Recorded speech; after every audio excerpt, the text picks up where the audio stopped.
message after the beep. Yeah, trendsetter, whoa, league of my own, it don't get better. No, read what I wrote, I'm a bestseller. Yeah, reach for my goals, hit it dead center, hit it dead center. Bullseye, hit it the most, is no misses. Something like fish in a barrel, it's no different. Blindfold on me, I still got the most vision. Trendsetter told them before, but they don't listen. Better, bring a better bad because I'm bigger, better. Solo, single, selling several shows at every single second. Peter Piper picked a pack of pickled peppers. Kinda came and crushed the competition, hope they get the message. Look, living it fast, spinning my M in the bag. I never go slow, thinking I'll crash. End up a thing in the past, they know I won't though. Big fish catching me, they gon' need a bigger boat. Ironic how the world stops when I spin a globe. Always showing up. Right. Last year's song still holding up. See the name now and they know what's up. Right. Price hit the top and it's going up. I'm a trendsetter.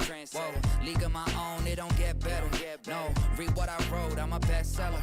Yeah, reach for my goals, hit it dead center. Hit it dead center. Yeah, trendsetter. Whoa, league of my own, it don't get better. No, read what I wrote, I'm a bestseller. Yeah, reach for my goals, hit it dead center. Hit it dead center. B.O.D. Get the spell check, a fact check, and prevent errors going up. See the bent lever, jalapeno hot, y'all just red peppers. All y'all copy copies, but I'm left center. And your shorty glitching on me like a text center. Hit her with a French tenor. Crazy, wait until I do the next record. I leave head severed. I don't need to hit the bench ever. But if I do, I'm PRing to the next level. Condo flights to Lufthansa. Already know who you people fans of. Call me Big Daddy in a big body Wrangler. Call me Big Daddy Adam Sandler. Bullseye, aiming for a cottage with a poolside. Full size. I can't swim though. Always showing up. Right. Last year's song still holding up. See the name now and they know what's up. Right. Price hit the top and it's going up. I'm a trendsetter. Whoa, league of my own, it don't get better. No, read what I wrote, I'm a bestseller. Yeah, reach for my goals, hit it dead center. Hit it dead center.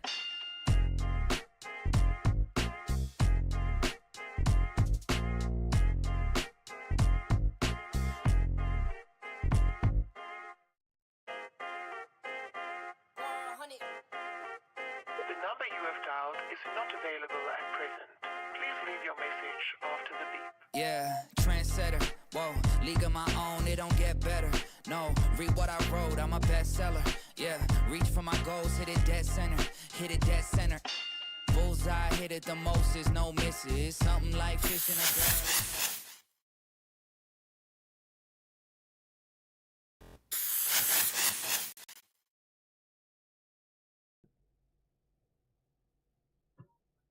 Because ladies and gentlemen, we are live. It's time. That's right, ladies and gentlemen. It's time for the Geeks and Noobs podcast, the flagship podcast of TGN Networks. I am, of course, Super Beard with my co-host Kel McCosplay, my brother from another mother, my fellow Tennessean, and we are here today, and I am coming to you live from the TGN Network studio, brought to you by SeatGeek. SeatGeek is the absolute best place to get your tickets, whether it be concert tickets, sporting events, wrestling shows, comedy shows, you name it, they got it, and they are the absolute best place to go to. And that deal gets even sweeter if you use the code SuperBeard at checkout. Now, Peppy says Alien Romulus was good. I will say, I literally just posted right before we started my Super Beard Movie of the Week review of Romulus. I'm a week late on it, but I got it. But that's kind of the topic of today. We're not going to talk about the film. I don't want to spoil anything. I think a lot of people should see it without spoilers. I will comment a bit on it. But the topic at hand today, should studios keep milking old IPs and old ideas for whatever they can make out of it, or should they start focusing on new stuff? Because we have Alien Romulus. We have The Crow that came out today, technically. I'll go see that this weekend. We have Beetlejuice coming up, which is a sequel 30 plus years in the making. Mm-hmm. You know, we had so much stuff. For every new idea we get a bunch of old ideas. A bunch of oh, well, this we can milk. Wait, we got another Indiana Jones movie recently. You know, hell, we got Bill and Ted Face the Music, which, by the way, I thought was phenomenal. Yeah, I agree with that. So it's like, should studios continue to just milk, because for every Bill and Ted Face the Music, we get 5 Indiana Jones and a Dial of Destinies. You know, we get, it's not, yes, we'll be streaming SmackDown tomorrow. It is not a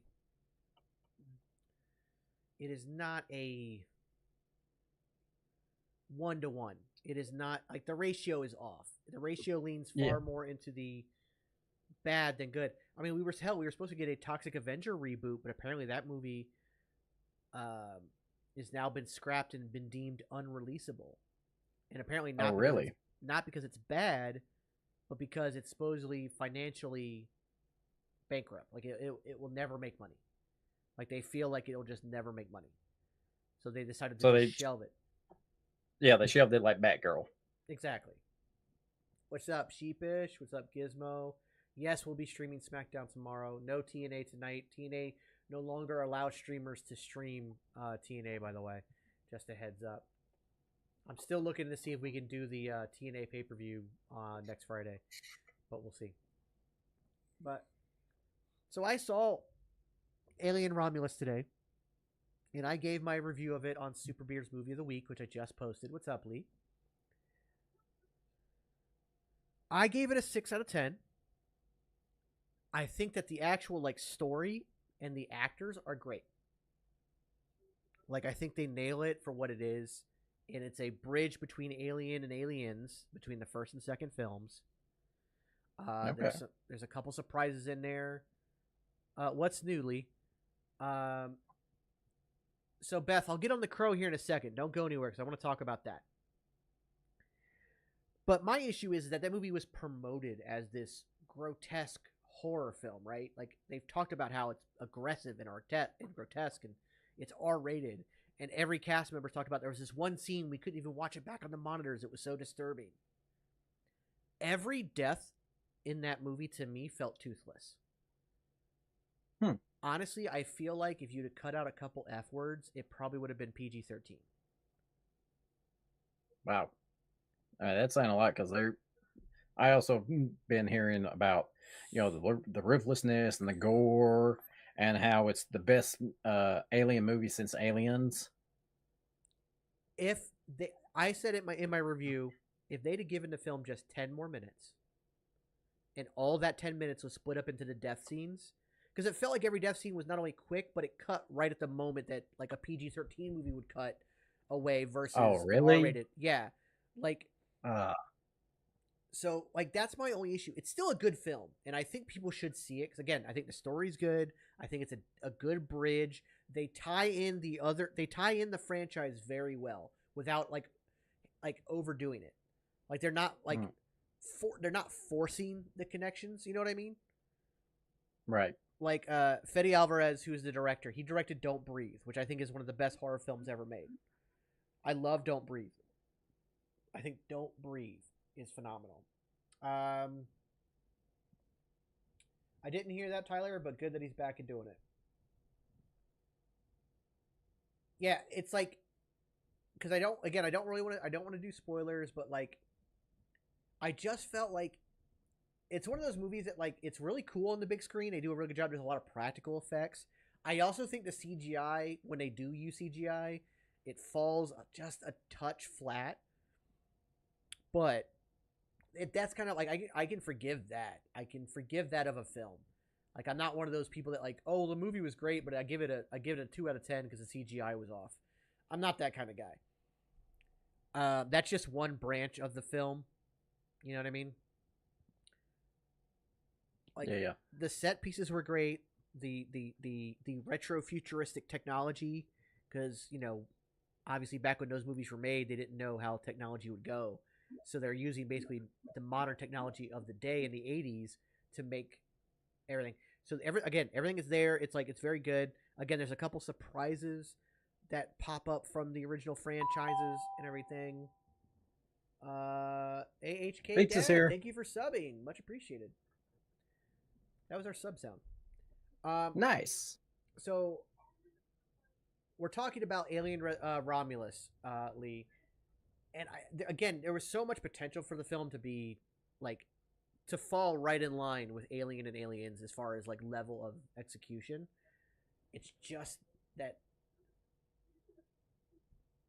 honestly, like I think the tension was there. They do it right with like having a lot of silence at times.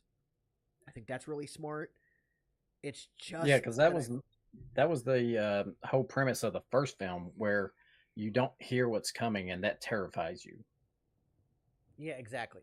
And then they still try to do it in modern horror movies today, but it just falls flat because you're so used to that, and there's no suspense. They waste it on a jump scare, so there's no suspense, and then it hits you, and I hate that. And again, that's why I think Don't Breathe is so good.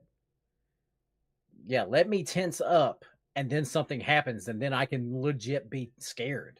That's what makes Don't Breathe one of the things that makes Don't Breathe so good. He does that same thing, in that movie. But the other thing about that movie is the fact that the twist in Don't Breathe halfway through throws you for a fucking loop. You're like, oh, holy shit. And like I said, Romulus, like to me, like it also almost felt like two separate movies together, but in a good way. Like the third act almost feels like a separate movie on its own. And I think part of that is because the setting changes. And because the reason it's called Alien Romulus is because the space station you're on is a dual space station split. Remus and Romulus are the names based on the brothers, the famous Greek mythology or Roman mythology brothers. Yeah, Roman. And so of course the name Romulus comes from everything happening on the Romulus side of the ship. But then, like I said, the third act kind of has a different setting.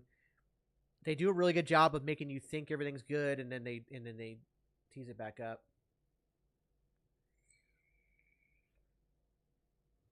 Oh yeah, they did a lot. Again, a lot of it was practical, including a guy in a costume. They got a 7'7" basketball player to step into the costume for one of the things. I don't want to dive too much further into that because again, that's kind of a spoiler. But all in all, I do think people should see Alien Romulus, and I kind of want to. I mentioned that you could wait till streaming to see it, but part of me wants people to go to theaters because I want this to be successful. I obviously don't expect it to make Deadpool kind of money, but I just want it to go beyond breaking even, like actually make money. That way, the franchise doesn't die. And when I say it doesn't die, like there's talk of an Alien, a TV shoot, an Amazon Prime TV show called Alien Earth, Alien: Earth, and I don't want that to get shelved because this movie ends up not doing well. So I do. Oh, that's legit. Yeah, that is legit. Yeah, I've seen that. I thought, oh, this is just something that somebody's made just for clickbait.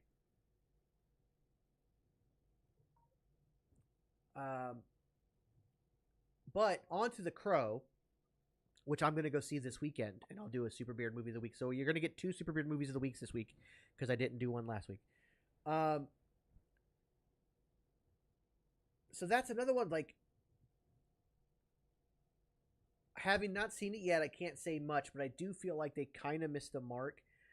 The thing about The Crow is it's actually a very deep IP when it comes to comic books.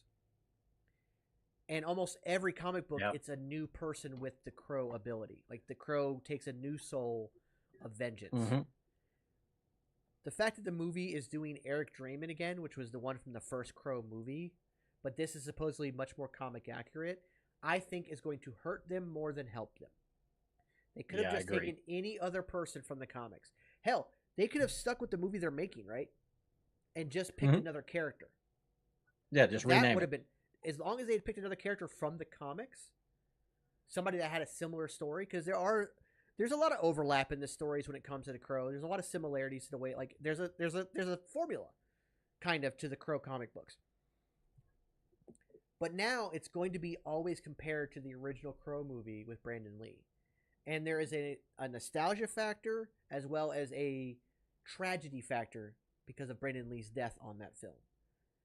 Yes. That people will not accept somebody else playing Eric Draymond. It's very similar to the whole debate over Chadwick Boseman, should he be recast as Black Panther, which I still think they shouldn't do, but now apparently there's a new petition up for Marvel to recast it. I don't know. Seriously, Yeah, I don't want to get into that. No. I was like, how would they even recast them with them already doing Wakanda Forever? Exactly. Well, I think they want And to that, do it like a multiverse thing now, where it's a Black Panther from another universe. oh, while we're on this topic, with we know from just going back a little bit further in the last couple of weeks, we know we got news of Marvel Zombies from D23. Yes. I had better not see T'Challa as a zombie. I will be so fucking pissed. Well, that's the thing. In the Marvel Zombies comics, he never. Remember, the Vision kept him prisoner and would cut pieces off of him to feed Wanda to keep her satiated. I have to rewatch. He was never actually turned. So in the comics, Black Panther never got infected. Well, that's good. So yeah. I and kind of on the same topic, but slightly different. Of course, we have the Robert Downey Jr. returning to Marvel, but now as Victor Von Doom. And again, it feels like a lot of people are like, "Oh, look, Marvel knew they were failing. They've been failing lately, so they just pulled a Hail Mary."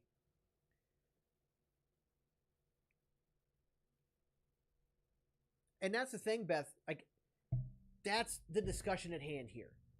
Can we have stuff that has an original IP, like Alien, like Crow, like Indiana Jones, and make something modern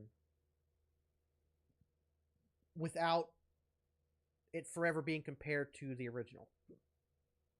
Like, can something be made like because again, The Crow is a very extensive comic book series with so many stories, and apparently, because the original Crow movie, by the way, is nothing like the comics. No, they went very far away from the comics. This version is supposedly much more accurate to the comics. But the fact that they're using the Eric Draymond name, I think, is not going to allow very many fans to be able to disconnect it from the original. And then, like I said, after that, we have Beetlejuice coming out. Now, that is a direct sequel. That is not a remake. And it looks very good. And you've got the right people involved. And it seems like it was done with care. But should that have been done? Right. Going back to The Crow, it had multiple sequels. Only the second installment made it to theaters. The rest were straight to DVD, VHS and DVD release. Yes. And those films just decreased in quality as they went. So I understand them wanting to try to reboot it, but I don't agree with it because of the fact that they're doing a proper reboot of the story. Yeah. But that's the thing. Was it even necessary? Like, no, I don't think so. But why are we? Would you want to see a big screen Crow movie, and with people like me who's watched those sequels and kind of liked them? Well, that's the thing. Like, nobody was asking for this. That's true. It's not like everybody who's like, we want to see a sequel to Constantine, which supposedly is supposed to happen. That movie was a cult classic. It did very poorly in theaters, but then it became a cult classic, and people want to see it. Nobody was clamoring for a new Crow movie. No. It just felt like, hey, what is something that we own? We might be up to, like, part of it is, and this is something that Sony does, they don't want to lose the rights to Spider-Man, so they make movies like Venom and Kraven that's coming out and whatnot. And it felt like, in this case, I've heard talk of that too, Beth. I'll get to that in a second. It's like they didn't want to lose the IP. And then, of course, stuff like they want to remake The Goonies. That has been rumored. Now, I think that rumor is fake. I think that is a fake rumor. Because I believe Steven Spielberg has already debunked that. Good. But the other part of that rumor is that it might actually be a sequel with the kids all grown up and their kids going on a similar adventure. I don't but even again, think that they should do sucks. that. Because you're just remaking the original, but with like, I understood the It remake. Like, I understood that one because horror was starting to bump up. I mean, it is still the most successful horror movie of all time. The remake, the first one, is still the most successful horror movie of all time. It made more money than the entire Friday the 13th franchise combined in theaters. Right. But again, like, it's like studios are so worried. Like, I think, and I can only say it's got to be this. They're so worried about making money that they decide, instead of like taking the chance on a new IP, intellectual property, for those who don't know what IP means, they just want to, like, hey, we know this worked, and we're far enough removed from it now that we could redo it and bring back that nostalgia. It's like they see the fact that, like, all of a sudden Jinko wide leg jeans are back in style, and a lot of that stuff's back in style. So they like I'm half expecting a Dark City remake. I'm half expecting Hackers remake. I'm half expecting stuff like Dazed and Confused, like all these, like, they remade High Fidelity. Did they? Yeah, with Zoe Kravitz in the lead. I just saw a scene of it on TikTok. I must have been asleep during that. Yeah, it completely flew under the radar because it's, again, like, nobody is asking for that. So studios are so worried about making money and not what people want that they're just, well, this made money, this was successful, let's just rehash this. Instead of trying to go out, because there are plenty of great ideas out there. I mean, and if you want to be like, well, it's too hard to come up with something original, there are plenty of new books out there that you can grab. Like the Sarah J. Maas series, like the Court of Thorns and Roses. That whole series, I bet, would make a phenomenal series of movies if done correctly. Everyone, and let's talk about some of the original stuff that has made money that people didn't ask for, but we got it anyway. Oppenheimer, Barbie. Yeah, Barbie. That's a huge, like, not granted. That's. I mean, Barbie yeah, it was marketing. It's the bridge between. So Barbie is the bridge between, and when I say that, it's because it's a existing IP, but as a toy. Mm-hmm. And then they make a movie out of it. So it's not old, but it's not new. Oppenheimer, new. Like, Christopher Nolan has been very good about making original IP stuff. Granted, a lot of his stuff is derivative of other things, but then again, if you look at Terminator, if you pay close attention to the original Terminator movie, when the credits start, it says, thanks to the works of Harold Ellison. And it's because Harold Ellison sued them. He was the guy who did Outer Limits. He sued them because the movie ended up being so similar to two Outer Limits stories, which James Cameron admitted he grew up watching the Outer Limits. And it kind of shaped his idea for how he created things. So, and because James Cameron wasn't the successful director he is now at that time in 1984, he just settled out of court because he's like, I can't fight this. I'll just settle out of court. Gave him like $100,000, and then had to put, acknowledging the works of Harold Ellison on the credits. It's like, there's talk about a remake of Clerks. I did see that. What? Yeah. Wow. And that, to me, I don't know if that's the studio or if that's Kevin Smith realizing that he needs more money. But yeah, it's just, they want to do the easy money grab. But see, again, there are times when it works. Pepe brought up Bill and Ted's Excellent Adventure. I think Bill and Ted Face the Music, the third movie in the series, was phenomenal. It was so much fun. When it came out, because it came out both theaters and Amazon, or was it Amazon Prime or Max? It came out because it was on Amazon Prime. My dad and I sat down and watched it. And we were glued to the TV. It was so much fun. It nailed it. Like, I think that Beetlejuice will nail it. I really do. I have a lot of confidence in this film. I do too. But at the same time, as much as we love Beetlejuice, was anybody asking for a sequel? Not really. It's so, like, no, because the story was complete. Yeah. So there was no need to see what happens next.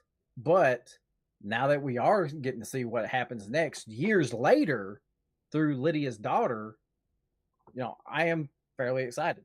Yeah, I think that it seems to be the story. And that I know looks how well we done. just bashed the Goonies for doing the same kind of thing, but Well, this one is different though, and Yeah, reason yeah, I say I know. it's different. The reason I say it's different is because they're not rehashing the original film. It has nothing to do with spirits in a house trying to get the humans out. This one has to do with the daughter now getting kidnapped and brought to the afterlife. yes, And and most of the that's movie takes place intriguing. there. Yeah. So when you do it correctly, it can be intriguing. Bill and Ted Face the Music. Top Gun Maverick. Phenomenal film. Again, when you do it correctly, and I feel like Beetlejuice will be on that list of these ones that are done correctly. Personally, Matrix Resurrection. I love it. I love Matrix Resurrection. A lot of people hate it. I love it. I love it though because it's very meta. It's very meta. They do a really good job with that. So Beth brings up a good point here. Tyler, I love Monty Python and the Holy Grail. However, that is a movie we definitely cannot stream. We can't stream anything Monty Python. They are litigious as fuck. They will copyright strike us in a heartbeat. Jay, thank you very much. Star Trek is an IP that has pretty much never died. But I don't consider that. I don't consider that on the same level because they've never let it die. Mm-hmm. Yes, there's a huge gap between the original Star Trek and Star Trek Next Generation. But that's because that show ran in syndication on reruns as one of the most successful TV shows. It was not successful, by the way, in its first run. That's why it ended up getting canceled. When Star Trek originally ran on TV, it was very fringe, very niche, and did not do well in ratings. That's why it ended up getting canceled. But the reruns and a new generation of people immediately grabbed hold of it and stuck with it, and that started conventions. Yes, there were other conventions before that, but Star Trek conventions give us now San Diego Comic-Con and New York Comic-Con and all these other places. By the way, I applied for press access for Chattanooga Con. We'll see how it goes. But yeah, Star Trek is just a series that never dies, and no one questions it. Because that one has been. It's because every time, one, it's new.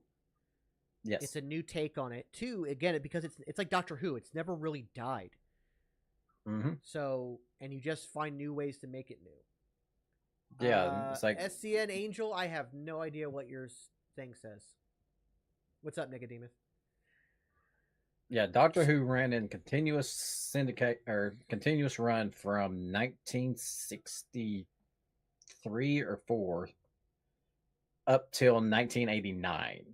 Then it was actually finally canceled. In 1996, we got a American TV movie, which is what turned me on to Doctor Who. Yeah. Well, I didn't watch that personally myself, but thank you, Stephen.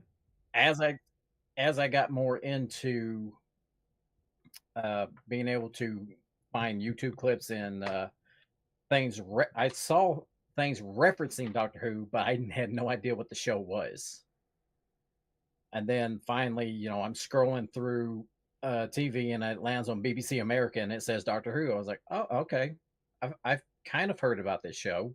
And then I watched it and I'm a full-blooded Whovian. Had a Doctor Who themed wedding and my friend built me a TARDIS for it. Yeah, I mean, do you still have the TARDIS? Yeah, it's in my friend's basement because I didn't have any place to store it at my house. Oh, okay. But it's still there. We want to try to work on it and improve it. I would like to check that out. I am not like up to date on Doctor Who. Like I'm not like deep into it, but I did, like I said, the American one is what brought me into it. And like I find it fascinating. It's just one of those things I've never been able. It's like I have so many other things, but yeah, I gotta watch the Jodie Foster run and up to the newest Doctor. I cannot remember the new actor's name. Yeah. Shit. But like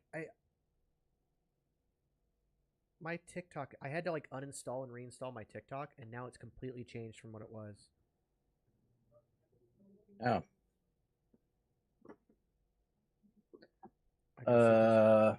But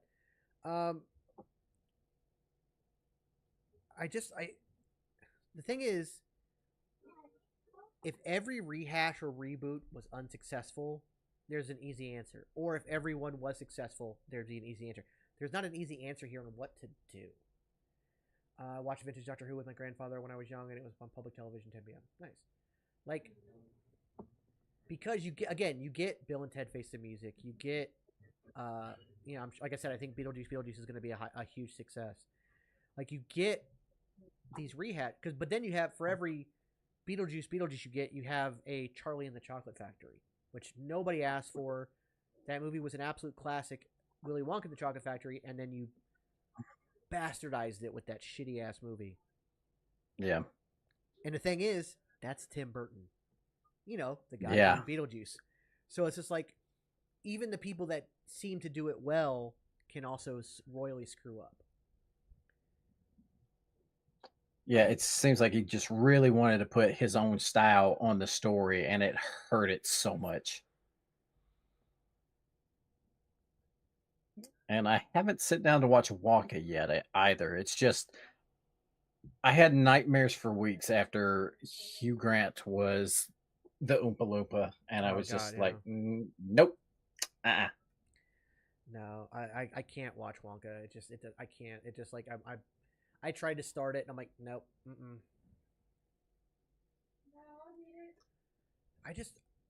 So again, I don't think there's ever going to be a clear answer, but I do think that if studios were to dial back these rehashes and reboots and remakes, focus on new IPs. Because there's another problem if you're constantly rehashing IPs, you're going to run out of content. Eventually, you're going to rehash everything. Because if you're taking stuff from the past, that's a finite amount of ideas. That is a finite amount of product. We already know that because it's already passed. There is a finite. We're getting Gladiator 2. Who asked for that? It looks good, and that one I think is purely a Ridley Scott thing. Like that was something he wanted to do. But like at the same time, who asked for that? What's up, Aiden? Yeah, I mean, let's really think about this. How many sequels to films did you have in the 60s? So few that it became a joke about the every sequel getting the Electric Boogaloo name. Like such and such 2 Electric Boogaloo. Because it was uncommon.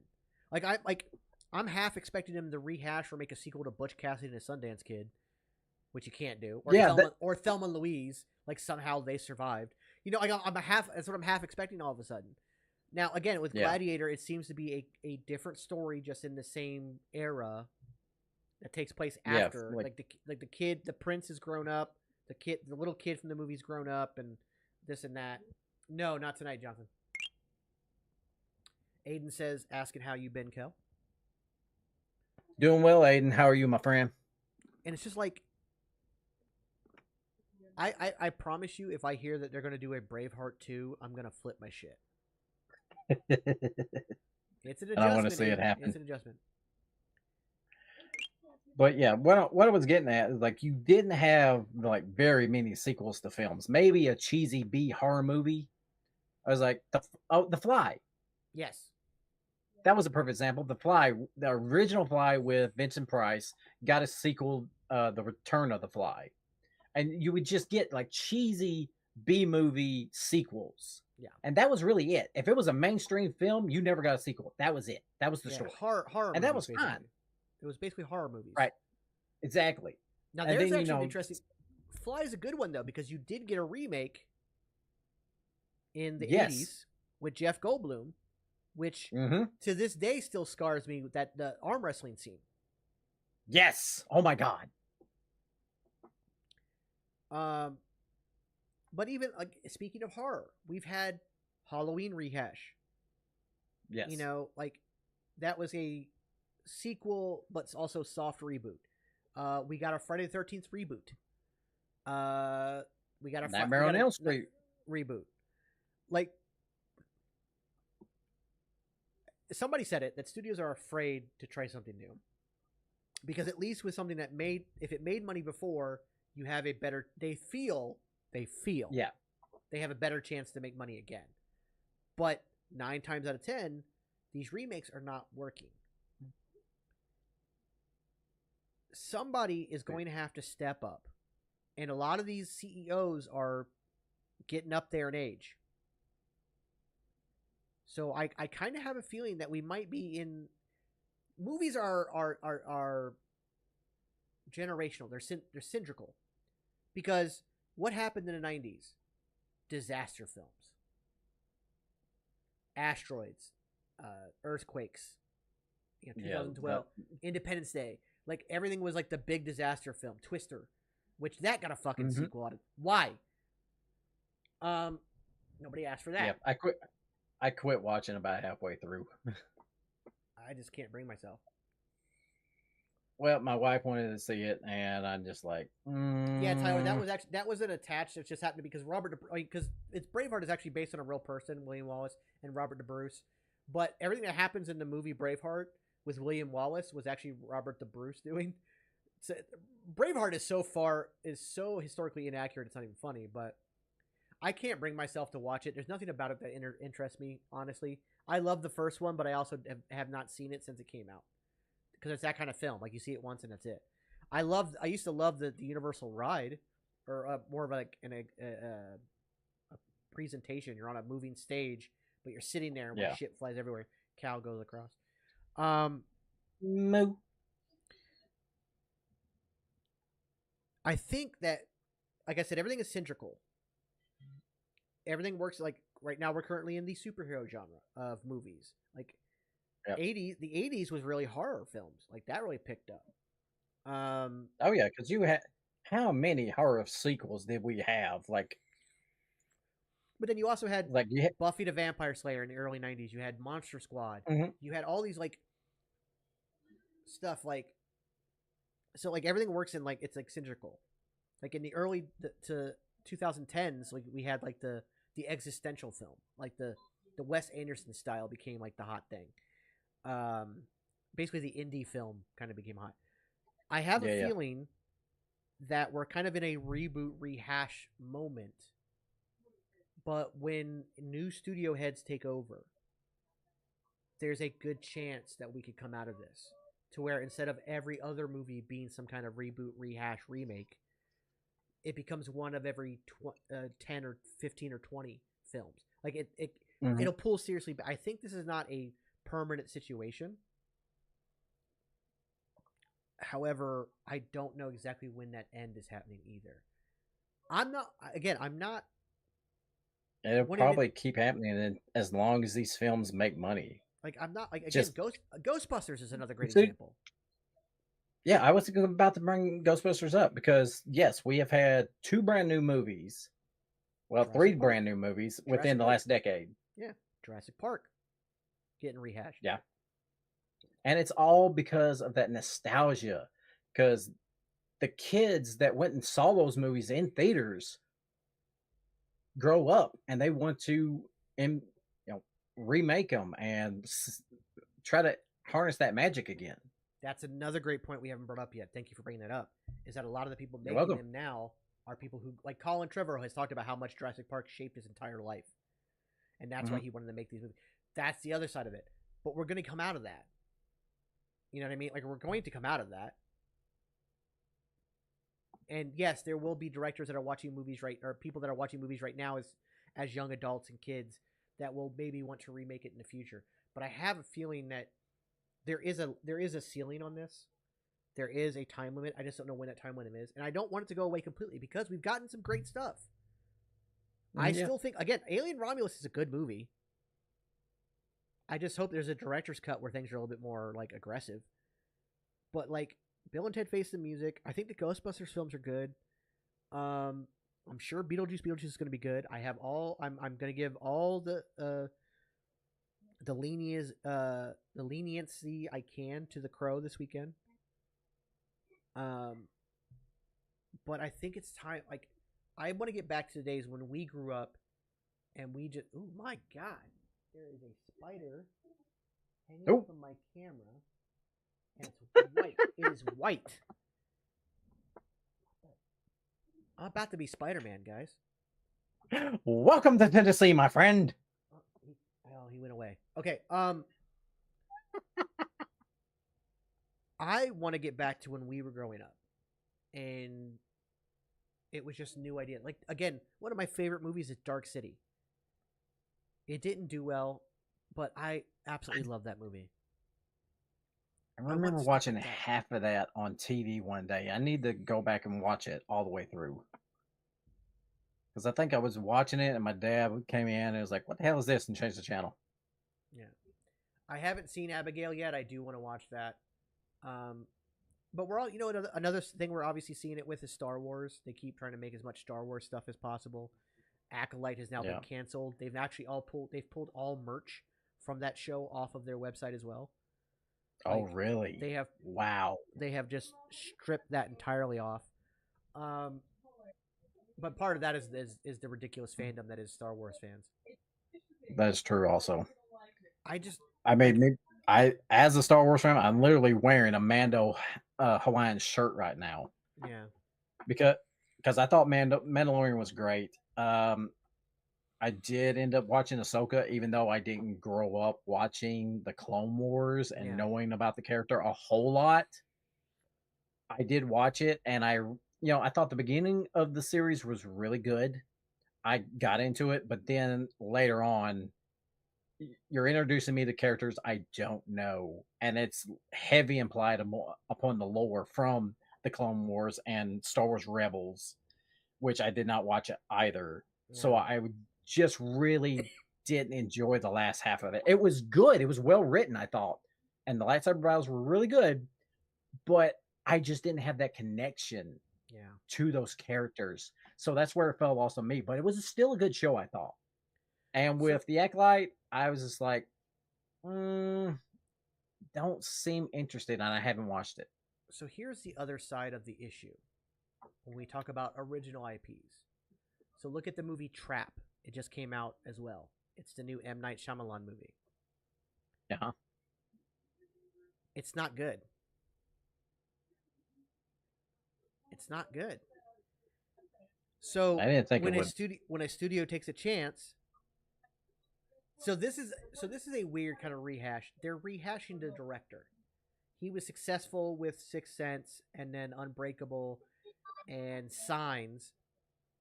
And so they just keep giving this guy money to make movies, but they're not good. The Happening, The Village, Old, Trap, like they're not good. But then he's like, occasionally a hit gets in there, like Split. Like, and it's just like, so studios are going to look at that. Hey, we took a chance on a new IP. It didn't work. Let's go back to stuff we know works. But they're not fully doing new IPs because they're stuck with that same director. You know what I mean? So you're still getting the same style in a new movie, which, has worked in the past for directors like Steven Spielberg. Yeah, that's almost a guaranteed victory. But without it being a sequel, that man has directed gold. But many different projects. His last two non-sequels. Well, one was a remake of West Side Story. But the other one was that movie that was basically a biopic of his own life. Great film, by the way. Completely bombed. And in this, you've got like the second Avatar film. Did not hit anywhere near what the first one did. Still, I think. Sorry, you said Avatar, and I instantly go to first Airbender. Yeah. That's just how.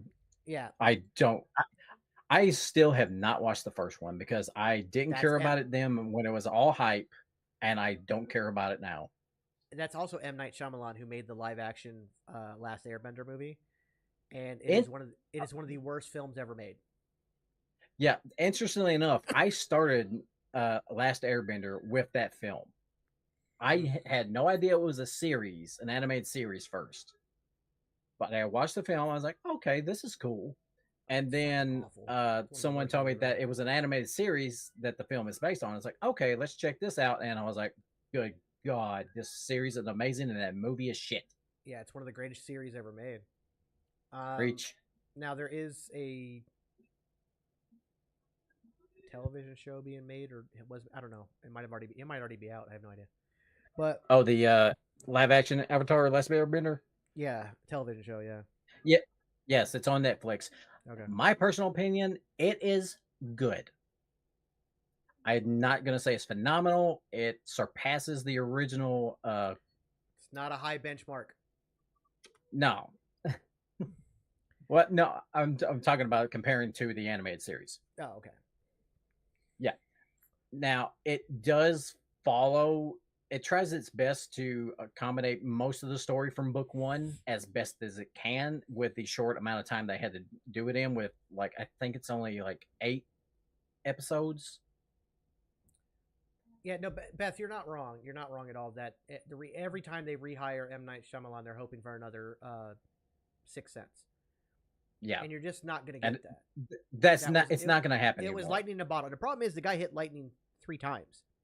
3 times. He hit. Like, I know Unbreakable didn't do the numbers that it wanted to, but it became a call. It's, to me, one of the greatest superhero films ever made. And then like Signs was a huge hit. So his first 3 films, great. But you're never gonna recapture that. And let's see, what didn't he also do? Lady in the Water. Yeah, something like and that Lady... wasn't. Yeah, it's awful. And that was a critical hit, but a terrible movie. Terrible movie, but critics loved it. And like again, The Village, The Happening, dog shit. Which honestly, The Happening could have been better if you didn't cast Mark Wahlberg. If you didn't cast because Mark Wahlberg, I don't even think realized he was shooting a movie. He just looked like a guy that didn't know what was going on, like a person.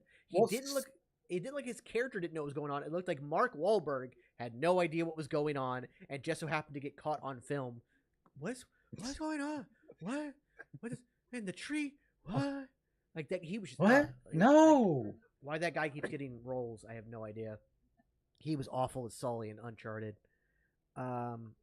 Yes. That's the other side of it, is that because of the success of superhero movies, and now some video game movies have been successful. I feel like those are kind of the bridges here.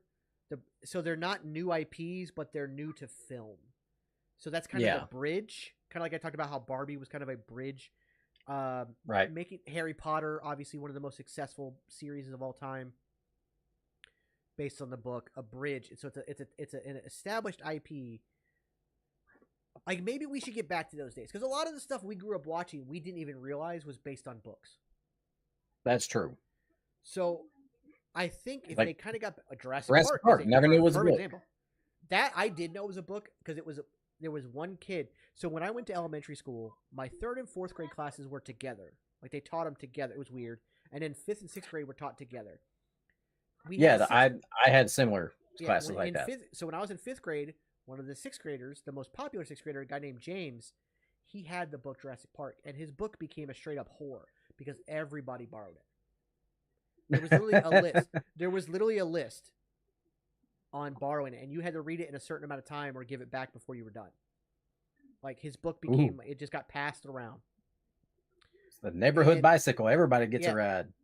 And yes, they are remaking Harry Potter on TV. I don't know why. What?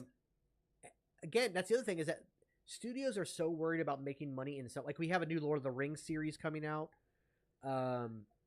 They're remaking Harry Potter for TV. Again, I don't know why. Like, it's like money. That's why money. The first film came out 20 years ago. The last one was like 10 years ago. It's like Sony rebooting Spider-Man. It's like they rebooted Spider-Man less than 10 years after the first one came out with Amazing Spider-Man. Studios are so worried about making money that they stopped being studios. And I'm not saying that old Hollywood wasn't about the money. Of course they were. They were literally murdering people. Like, it was like the mob.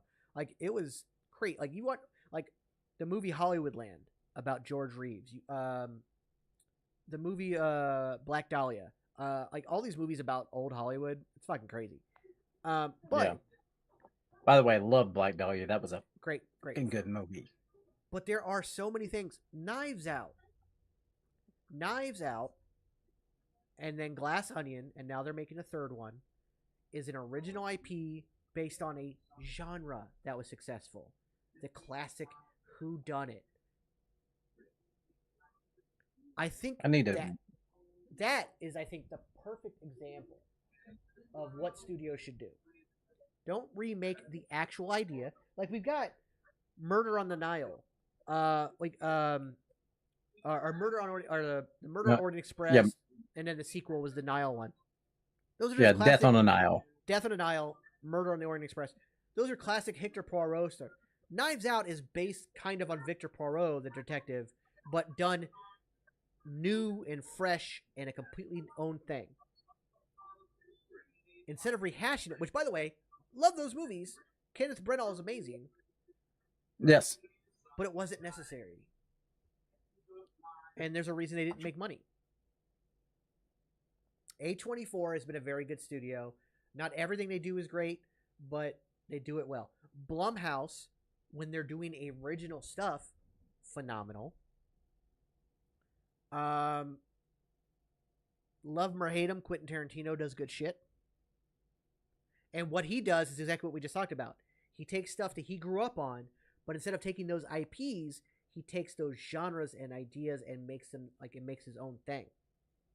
Inglourious Basterds, yeah. Django Unchained, The Hateful Eight, like the Grindhouse series, like the stuff he does. Like, love him or hate him, not a good person, but good director. You know, Pulp Fiction. We're also seeing a ton of biopics recently. Iron Claw is another great example, but that was a great one. Biopics are one of those ones that's almost always going to hit it out of the park commercially. They almost always successful. The other side of this coin about taking IPs, like from books or comic books or video games, is I saw the trailer for Joker, the sequel. I forgot what Dutiful, whatever the sequel's called. Yeah, whatever. And Todd Phillips has flat out said they won't do any of their, like, Hardy will not have the traditional voice, the traditional look. Like, they've stripped all that away. Like, they're almost proud of it. But still using the characters' names. Yeah. The movie will be a success, just like the first one was. And again, I still hold to this day, the Joker movie, thank you, Corinna, the Joker movie with Joaquin Phoenix is a phenomenal film. Oscar worthy for sure. His performance is stellar. But if you stripped everything away that was Gotham based, that was Batman based away from it, and just did an all new IP, it's even better. Because it fails. 100% agree. It fails miserably as a Joker film. If you just made it about a guy who became a clown because he has this head injury illness that causes him to laugh, and it's all about mental illness and psychosis and all that, the film makes even more money, I think. But attaching the Joker to it, and then, and now the second one. I'm sorry. I saw that trailer and I'm like, oh, this is going to make money. I'm not going to like it. Yeah. I will go see it. I'm not going to like it. Because they just bastardize the characters. And the thing is, you can take IPs and you can change them. I will always bring this up. The absolute best example ever is the Spider-Man PS4 game. Here you have this core character that the entire world knows of, Spider-Man. They keep all his core traits, his basic origin, but they do a brand new story and history with him. That film is 8 years after he got his powers, or the game is 8 years after he got his powers, but like Dr. Octavius just shows up at that 8-year mark. That's different. Like they made it their own story. They made it their own story. Your house is loud. Yes, I know. So they made it their own story, but kept the core of the characters. Todd Phillips has been so adamant about how no comic books were used to inspire the Joker. This is just a character that I know, and I'm taking it the way I feel it should go. And the same with Harley Quinn. We're not going to... Aaron Sorkin, like, she recently passed away. And you're just going to bastardize the character that she made famous? With no remorse. I cannot stand Todd Phillips at all. And the fact that he almost got the position that James Gunn has now, they almost put Todd Phillips in charge of all of DC films. Really? I did not know that. Yeah, oh. that would have been worse. That would have been worse than Zack Snyder. Because you would have had a Superman that was probably like blue and not even from Krypton, but from Saturn or something, and like the S was like shaped like, remember those old school S's we used to draw in school? Line. Yes. Like that would be like, and like instead of having heat powers, he'd have like hand cannons or some shit. Like it would be so fucking. And then it would be like, it would be unbelievable. It would turn out that he was like, it was all in his head and like it was all a dream or something. Like it would just be a Todd. He would ruin everything. The sad part is that Todd Phillips... It would have been memed. It would have been memed with Thanos saying, perhaps that was too harsh on you. Yeah, like Todd Phillips... What was it? I don't remember now. Todd Phillips is a comedic director. Every movie he's ever done before the Joker was a comedy. And kind of a raunchy one at that. He gets to do this film. He takes this as his... magnum opus. This is my chance to be taken seriously, and he does a great job with a movie that doesn't involve the Joker. It was almost like a safety net. Hey, let's slap the name Joker on it so to make it successful. Right. Like, and now they're just going to butcher even more characters, and I don't remember I don't remember if I read this or you brought it up when the movie first came out. It was like, because they were talking about a sequel and somebody had said they should do a complete remake, recast Joaquin Phoenix and bring in another actor and bring another persona of the Joker to life. Like in One Bad Day. Yeah, exactly. But and no, like whereas like that was Todd some Phillips, days like, I remember, like after the movie was successful, people started to pick it apart. And that's when the criticism about, hey, this isn't really a Joker film. Hey, this isn't really the Joker. It also doesn't line up. Because if you're looking at an 8 or 9-year-old Bruce Wayne before his parents died, and his parents died at the end of that film, the Joker would be too old to face Batman by the time he became Batman. Exactly. And he's like, oh no, this is really just the guy who ends up inspiring the Joker of the future. That was him. So backpedaling. he's just classic. Yeah, exactly. That's where I was going. But now you can't backpedal because you're adding Harley. Yeah. Which, by the way, she's not a psychiatrist. She's a patient. They have stripped her of literally everything. What's up, Andre? Corinna, we'll talk about that more tomorrow. I feel like I'm going to need to be extremely drunk when I go see this film. I don't drink, and that's going to be a problem because I might have to stop. Yep. I'm again. I'm sure this film would do it. The thing is, the Joker movie is actually very good if you can detach it from if you take out Joker, Gotham, and the Waynes. Make it in New York City. Make it some other rich family that just you make up a name, just like you made up Arthur Fleck. Like you just boom. Like, and then in this one, yeah. Borderlands is another one. I have not watched it, but the people I trust have told me that it's absolutely terrible. I never played the game, so I might be a little bit more biased or unbiased to the film. But even people who hadn't seen it,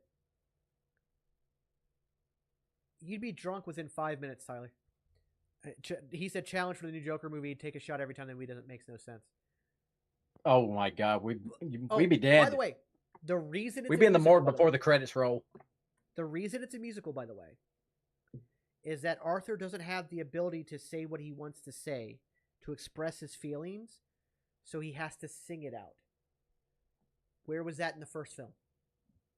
How does he suddenly have this new twitch, this new mental illness, when he didn't have it in the first film? I'm bringing a bottle in with me to this movie. Oh, God. Like, he didn't have it in the first film.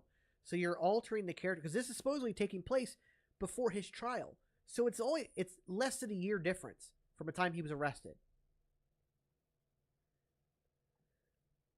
Like, again, I feel like if you go into the movie and take the Joker out of it, take all the references out of it, it's probably going to be a great film. It's probably going to be a great film. But at one point, you do see Harley in a business suit similar to the Harley Quinn look. And that's going to be enough to be like, oh yeah, they're trying to make this a comic book movie. Yeah. I will say this. There's one good thing that Todd Phillips has said. There will not be a third film. Thank you, Jesus Christ. I don't know, man. I just don't get it. I don't understand.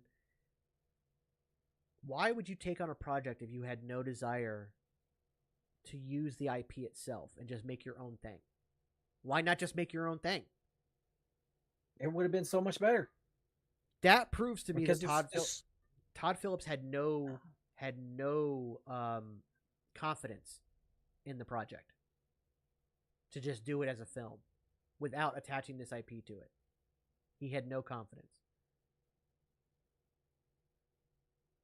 And now that it was successful, now he's locked into it. And the movie's probably going to suffer. And like I said, it's probably going to be good in the sense that it'll be a good movie, but you'll have to literally watch it and mentally remove all of the comic book references. Because he doesn't have... Comic books are not allowed on set. Very Bryan Singer-esque.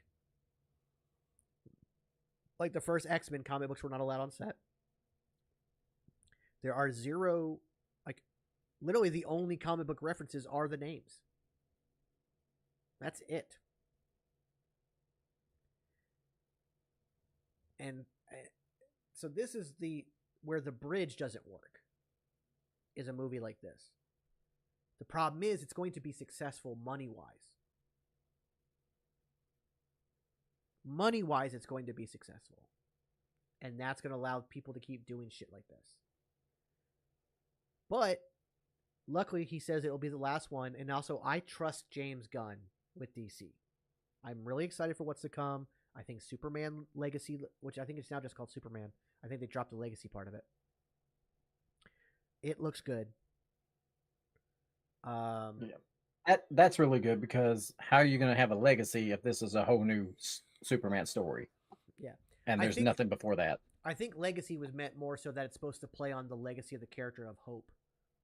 Because this one is supposed to be like, he balances his humanity with his Kryptonian background, but he's a character of hope. Like, that is what James Gunn is really pushing. Which, I love Man of Steel, and I love Henry Cavill, that Superman had no hope. It was just too dark. Agreed. That's a Superman that I could easily see going the Injustice route. Like, easily. Very, very. Yeah, Tyler. But, so I don't think it's going to end anytime soon. I do hope that studios start to see, because I don't think Alien Romulus is doing great in the theaters. I think it's doing okay. I hope it breaks above even. Like, I don't want it to just break even. I want it to break above even, so that it's not like, oh, we're gonna scrap. We're not gonna do this. Blah blah blah. But you've got this, Crow, and Beetlejuice. Now, Beetlejuice, I expect to make a ton of money. Oh yeah, the nostalgia for that film is off the chart. But considering that every other video when I scroll through TikTok is an ad for The Crow, tells me they have no hope in that film. Yeah. The fact that it is advertised so much. Exactly. I was about to bring up that point. Anytime a studio is just blatantly just putting everything out there, like advertising the shit out of something, the movie doesn't do well. No. But we'll Now, see. unless like we just had a whole shitload of advertisements and merchandising for Deadpool and Wolverine, and look how good that did. But everyone was looking forward to that. Exactly. Nobody asked for this. but nobody's been looking forward to this Crow remake. No, nobody asked for it. I'm gonna go see No. it this weekend. I'm going in with an open mind because, again, even though it's Eric Draymond's character, it is supposed to be much more comic accurate. So I'm going to give it a chance. I'm sure it's definitely better than Madam Web. I can guarantee you that. But that's the other thing. Like, we have a lot of scary stuff coming up because we got Venom: The Last Dance, we got Kraven the Hunter, which I'm so worried for that film because he is my favorite. He is my favorite villain. I know, buddy. I'm so scared. It looks decent, I'll but I'm afraid I'll it's come gonna down be... if you need a shoulder to cry on. Yeah, I might need you to. Okay, bud. Oh God. But yeah, I think we've browbeaten this topic enough. The reality is, there's like, we don't have any say. The most say we have is buying tickets to the theaters, and even then, we've seen how many films have bombed, and they still proceed to make remakes and rehash and reboots. They're not willing to take chances on new IPs. It just seems like I think there is a ceiling to this, though. I think that we will come out of this. I feel like, just like we got in the early 2000s and 2010s, we're gonna get another group of directors that are like, I want to do my own thing coming up. Now, it may not be for another 10 years or maybe even 20 years, but we are going to come out of this eventually where Hollywood almost is forced to make new stuff. So we'll see. Yeah, because I'm sure there are people in this generation watching these movies, these remakes, and thinking, I could probably come up with an original idea that is better than this, what I'm getting right now. So, yes, there is hope for the future, folks. We just don't know when. Yeah. We'll Hopefully it'll be soon, but we just can't say for sure. Yeah. And do you think we will see Super Adaptoid in the MCU, or that's far in the future? I don't know if that's a character they'll go with. It would be interesting if they did, and maybe with the Mutant Saga, that would actually be one that would be worth doing, because Super Adaptoid works very well against mutants as a antithesis to a mutant. So maybe that's a possibility. We'll have to wait and see. But on that note, ladies and gentlemen, we're going to go ahead and call it there. Obviously, we don't know what the future holds, but we're going to have to sit through these remakes and rehashes and reboots. Some of them are good. Most of them are not. We'll just have to hope that the good ones get to stay good and they win out and that ideas win out. But on that note, for Kelma Cosplay, I've been Super Beard. You've been super awesome. And we will see you guys tomorrow for SmackDown. Make sure you tune in for that. Bye, everybody.